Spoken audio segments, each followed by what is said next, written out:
Isabela, and I'll be your host on the Remembered Corner. On these episodes, I'm going to showcase my hometown, Medicine Hat, Alberta. Medicine Hat is a place that's very near and dear to my heart. It's where I was born, and it's where I call home today. And I'm excited to share with you some of the reasons why I love it so much. Whether you're a lifelong resident of Medicine Hat or just discovering it for the first time, these episodes are for you. So sit back, relax, and enjoy. Hi guys! Today I'm going to go and interview Natasha from the Women's Shelter, and I'm going to showcase on what she does for the community and how she helps out families who might be going through violence at their home. So come on, let's go!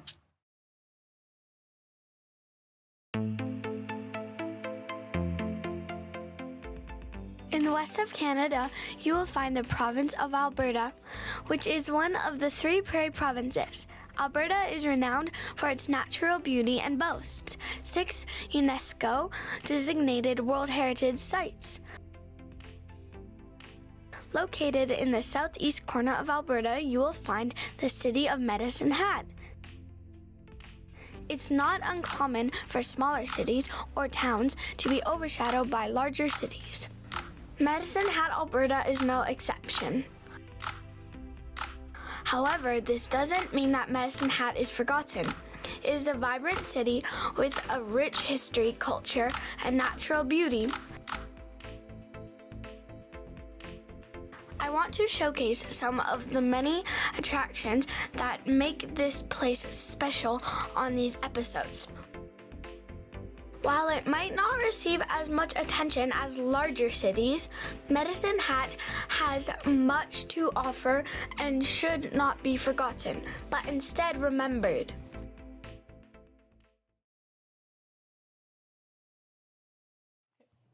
Okay.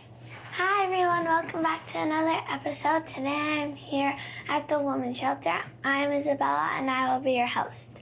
Today I'm here with Natasha. Hi Natasha. Hello. And tell me, what's your role and title here? My title is Executive Director of the Medicine Hat Women's Shelter.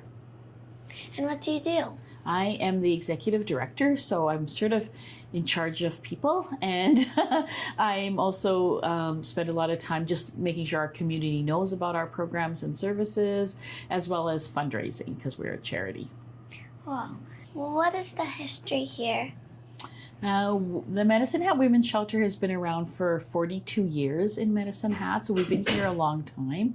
In this location, we've been here for 25 years in this building, and so we've been here just quite a long time supporting families who are experiencing family violence and just supporting them as they need with different kinds of programs throughout the shelter. They can come and live here, or they can come for outreach programming. There's a lot of different things that we offer. And when you say they can come here for living, can they spend their whole life, or do they have a certain amount of time? Yeah, at the emergency shelter, which is the building you and I are in right now, they can stay for about 3 weeks to a month. And over at our second stage shelter, they can stay for up to a year. If people need help at the women's shelter, how do they get in touch? Yeah, they can give us a call. We're really accessible right now. They can text us. They can call our helpline, which is 24/7 as well. We have a web chat on our website that they can get a hold of us. So there's lots of different ways that people can get a hold of us. And we always have staff here 24/7, 365 days a year. So there's always someone here to talk to. Wow. Yeah. And have you ever closed down? The only time we were kind of closed is when we had to move out when we had the flood about 10 years ago, but we just made sure that we helped people in different ways. They stayed at hotels and things like that, and we just made sure they were safe that way. And what happens inside the shelter? When people arrive here, we have staff who can help them and make sure that they're safe and taken care of. When you come in, a mom can come in, say, with her kids maybe, then we take them upstairs and they would have their own bedroom. And then we make sure that they have what they need, like they have clothes or, nice comfortable clothing to wear and stuff like that. And then people can be here and they have meals provided to them as well as somebody to talk to. So we make sure that there's someone who can talk to the parents and somebody who can talk to the kids as well. And if the kids are really little, we have a daycare on site so they can attend the daycare. So we just want to make sure that we're here to talk to people, to make sure that because they were in an unsafe situation, what they want to talk to us about and make sure that they're safe while they're here.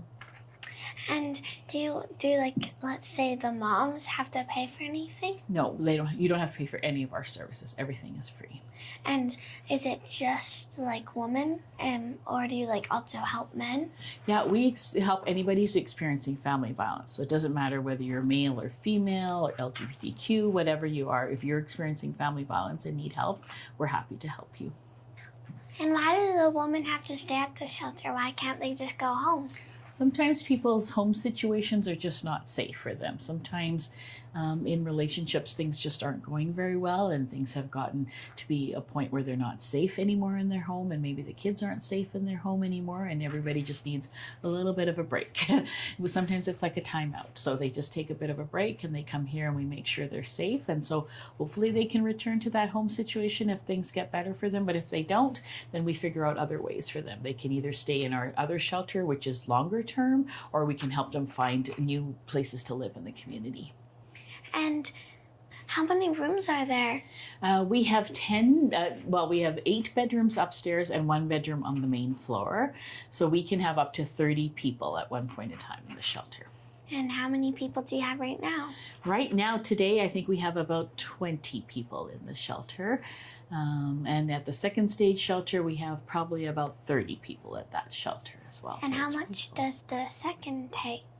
The second stage shelter has 10 townhouses, so it can be any number of people in any townhouse. So we can have quite a few people over there as well. So, but it is pretty full over there right now. Wow. Are they all safe here, or will they be safe when they leave? Yeah, they're safe while they're here for sure, because we have all our doors are locked, as you probably saw when you came in, and we make sure we check who you are when you arrive here, as well as we have security cameras all over the place so that we can make sure that, and all around the situation is safe. And we really make sure that once people leave that they're going back to safe situations. So if they're going back to their home, which is where they came from, that wasn't safe in the first place, we make sure that they have what we call a safety plan in place, so to make sure they know what to do if it gets unsafe again.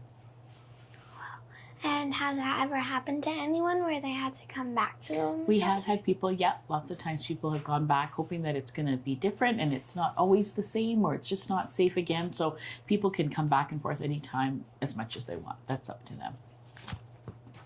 What happens to children that stay here? Like, do they go to school? Is there like a school here? Or? Yeah, for sure. They can keep going to the same school they were at before they came here, unless they've come from out of town, then we would find them a new school to go to. So lots of kids prefer to stay at their same school because all your friends are there and you still want to be able to be with all of them and still have your same routine. So we work with the school board to make sure that can happen. But if not, we will find you a new school that's close by to here that they can go to. And if they're younger kids, they can go to our daycare that's here. And if they're kids who are just not really ready to be in school just because there's a lot going on for them, we have a lot of staff on site who will help them with keeping up with their homework and making sure they have someone safe to talk to about what's going on for them too. Because we know that the kids sometimes have a lot to be worried about too and want to talk to someone. What do the kids do in the summer? Is there like camps or? Yeah, we run a summer camp in the program, probably kind of like the camps you've been going to. So they come for the day and then we just do fun things with them. Last week, I think they went to the butterfly house and they've been to Medelta and they went to the bakery to make cookies. So just some fun things like that for them to do. They were in the parade. So a lot of fun things for them to have a nice summer. We want to make sure those kids have fun too, just like all the kids need to have a fun summer, right? And then at our summer camp program, we also talk about how they can keep themselves safe if they're in unsafe situations at home too. Do people find lots of new homes, or do you help them with finding new homes? Yeah, I think most people would like to go back to their old home because that's their home and that's where their stuff is. But we do have help to help them find new homes if that's what they need. We work with Medicine Hat Community Housing and they help them find new spaces to live if that's what they need to do, for sure. And do they in case they are in a really bad situation, do they pack their stuff or do you just give them all the stuff? Yeah, I think they would like to pack their stuff, but sometimes they have to just leave in a hurry because it's just not a good place or not a safe situation. So oftentimes kids and moms do arrive here and they don't have a lot of stuff. So we're really lucky because this community is very generous to us, and so they give us clothes and toys and things like that. And so we can give that to the moms and the kids when they arrive in case they don't have any of their own stuff. Wow, and is it possible for like adults or other kids to make a donation of their toys? Oh, sure. Yeah, we have lots of people who give us things. So we really appreciate that because then sometimes people are done with their things and they're in good condition. And so we pass it on to kids or clothing and things like that. So lots of people give us things. We really appreciate that. And if I had a friend, let's say I had a friend in the women's shelter, would I be able to visit them, or do I have to like just, let's say, text them or call them? You could probably visit them, but not here at the shelter because we just try to respect people's confidentiality. Because so sometimes you might come here because you know your friend is here, but then you might see somebody else who's here and you didn't know that she was here, and she maybe doesn't want you to know that she's here because sometimes people feel a bit awkward about feeling uncomfortable, about their situation. So we just want to respect people's privacy. So we would suggest texting or calling with your friend or meeting them like off-site, like at a park or something like that. So they could definitely do that. They don't have to stay in here all the time.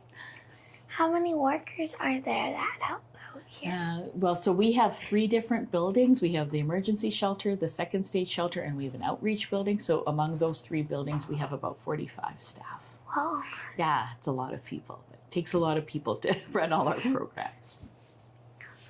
Do you have any volunteers at the women's shelter, and what types of jobs do they do? We have lots of volunteers, and we're really thankful for volunteers because they really help us fill in all the gaps of things that we don't always have staff to help with. So we have volunteers who help at the front. They help answer the phone and help with donations arriving. We have volunteers who come and help sort the donations and make sure they're all going to the right location. We have volunteers who help in the kitchen, baking or making meals. We have a daycare on site, so volunteers come and help in the daycare. And then we also run what we call like special events, like we're out at Spectrum or Canada Day or different events like that, and we use volunteers to come and help with those booths and things like that. That's nice. Yeah, they like it.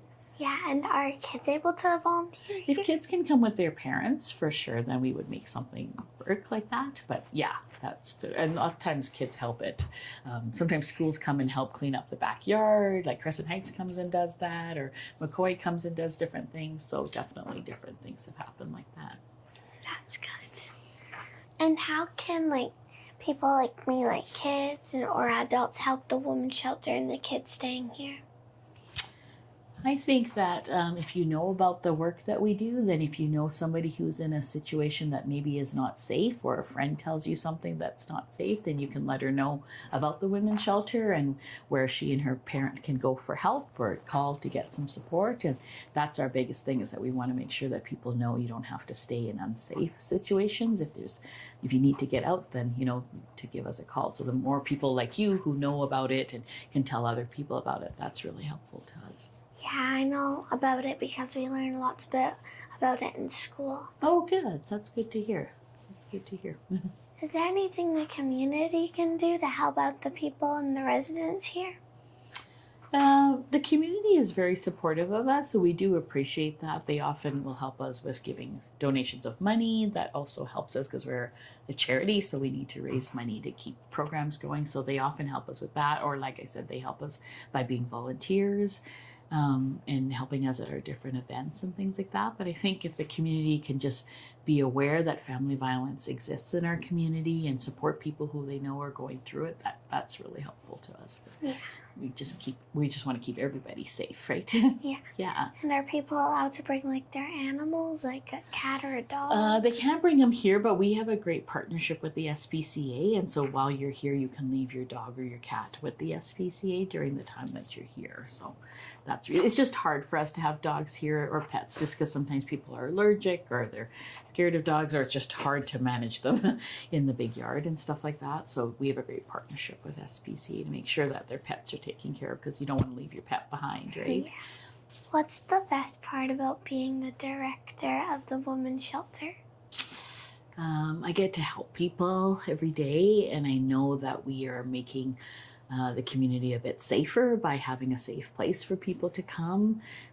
I really want to make sure that people know that they don't have to stay in unsafe situations and that there is help for them. And I also want people to know that it's not their fault that things are happening to them, so that if they need help, that it's okay to reach out for help. It's great because I meet young people like you who are doing great things in the community and learning about all the work that we're doing. And I like being involved. We have a great community in Medicine Hat, and so I like to be involved with the community and work together with all the other agencies as well and make sure people are getting the help they need. Yeah, and do you get support from like other provinces? Yeah, we get support from the federal government and the provincial government too, so that's really great. But we have great partnerships in the community, like with the food bank and Ronald McDonald House and all the different things like that. Medicine Hat Community Housing, we all work really close together. So if somebody needs housing, we can take them there, and if they need food, we can take them there. If they need the shelter, they can come here. So it works really well together. I like that. This sounds like lots of work. What do you do to take a break from it all? What do? I have 2 daughters and 2 dogs and a husband, so we just have some fun together. When I take some holidays next week, we're going to take some time and maybe go to Waterton. So I like that, getting outside, and so that's a good break for me. I love to be outside. Yes, too. Right? Going for walks and stuff like that and being by the water, it's always nice. It's relaxing. So yeah. I do that. Yeah, but not always when it's a heat wave. No, not when it's hot like that, or really, really cold, right? Yeah. It has to be a perfect temperature. Yeah. Is there something I did not ask that you want to let me know about?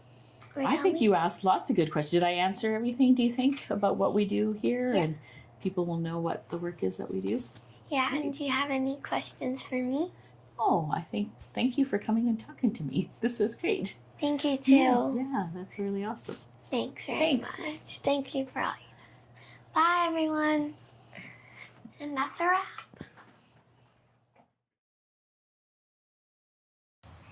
Hi, guys. So I just finished up with Natasha. I learned so much from her.